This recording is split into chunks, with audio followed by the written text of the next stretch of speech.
Le secret des graines de lumière.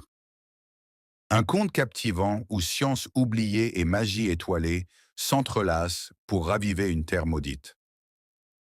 Dans un village oublié par le temps, Elias vivait en retrait, considéré comme un doux rêveur.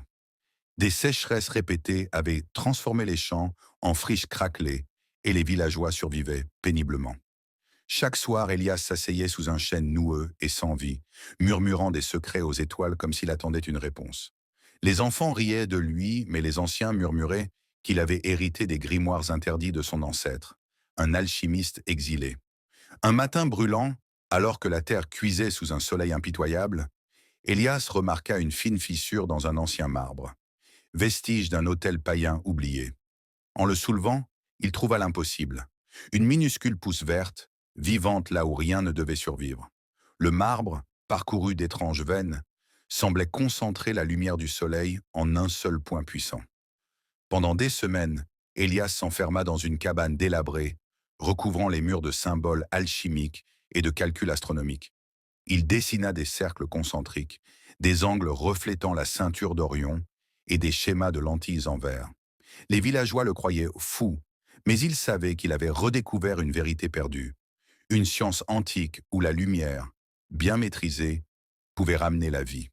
La veille du solstice, Elias disposa 144 lentilles de verre polies à la main, récupérées dans des ruines, dans un immense motif reflétant la constellation d'Orion. Au centre, il plaça le marbre qui avait protégé la pousse. À minuit, les étoiles brillèrent d'une intensité inhabituelle, et les lentilles concentrèrent leur lumière en un faisceau doré frappant le champ désert. À l'aube, les villageois poussèrent des cris de stupeur devant le miracle. Le champ tout entier scintillait d'une rosée étrange. Les plants de tomates, autrefois rachitiques, portaient désormais des fruits, d'un violet profond, aussi gros que des melons, leur peau légèrement luminescente. Certains jurèrent avoir vu des motifs célestes danser brièvement sur les feuilles, avant de disparaître. Sa petite fille, émerveillée, ramassa l'un des marbres. « Ah, c'est magique, grand-père » demanda-t-elle. Elias sourit, les yeux brillants. « Non, ma douce, juste de la science oubliée.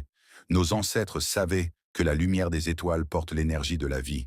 Nous avons simplement cessé de l'écouter. » L'héritage des pendentifs de verre. 10 ans plus tard, chaque enfant du village portait un pendentif de verre gravé d'étoiles. Ils apprenaient à aligner ces graines de lumière avec le soleil ou les constellations pour nourrir leur culture. Elias, jadis moqué, était devenu un sage. À sa mort, sa tombe ne portait qu'une inscription. Il nous a appris à cultiver la lumière. Envie de découvrir d'autres contes où la magie flirte avec la science? Abonne-toi et active la cloche pour ne rien manquer. À très vite sous les étoiles.